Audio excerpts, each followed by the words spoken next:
আসসালামু আলাইকুম।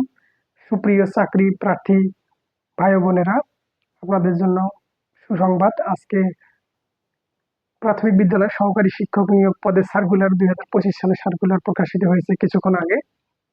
আজকে 5ই নভেম্বর 2025। এই সার্কুলারটিতে মোট পদ সংখ্যা রয়েছে 10,219। আর প্রাথমিক বিদ্যালয়ের নিয়োগ পরীক্ষাগুলো সাধারণত ধাপে ধাপে হয়। তো এই ক্ষেত্রে এটা প্রথম ধাপে পরীক্ষা হবে। আবেদনটা শুরু হচ্ছে 8ই নভেম্বর থেকে সকাল 10টা 30 মিনিট থেকে, এবং আবেদন শেষ হয়ে যাবে 21শে নভেম্বর 2025 রাত 11টা 59 মিনিট। আবেদন ফি রাখা হয়েছে 112 টাকা মাত্র। এক্ষেত্রে 100 টাকা ওখানে ফি এবং 12 টাকা আসলে সার্ভিস চার্জ হিসেবে নেওয়া হয়, অথবা এটাকে ট্যাক্স হিসেবে আর কি নেওয়া হয়।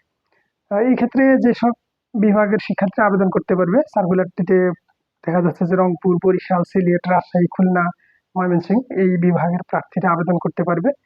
যে সকল বিভাগ এখানে নেই তারা হয়তো দ্বিতীয় পর্যায়ে সেটা সার্কুলার প্রকাশিত হবে।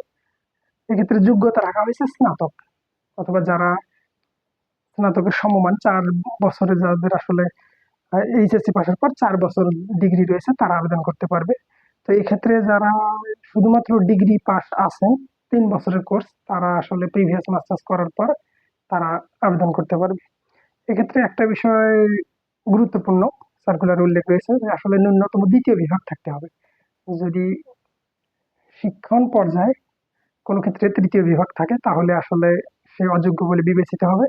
এবং সিজিপিএ এর ক্ষেত্রে 2.25 বলা আছে যে অনার্সে, এবং জিপিএ যদি হয় সেক্ষেত্রে 2.80 এগুলো মিনিমাম থাকতে হবে।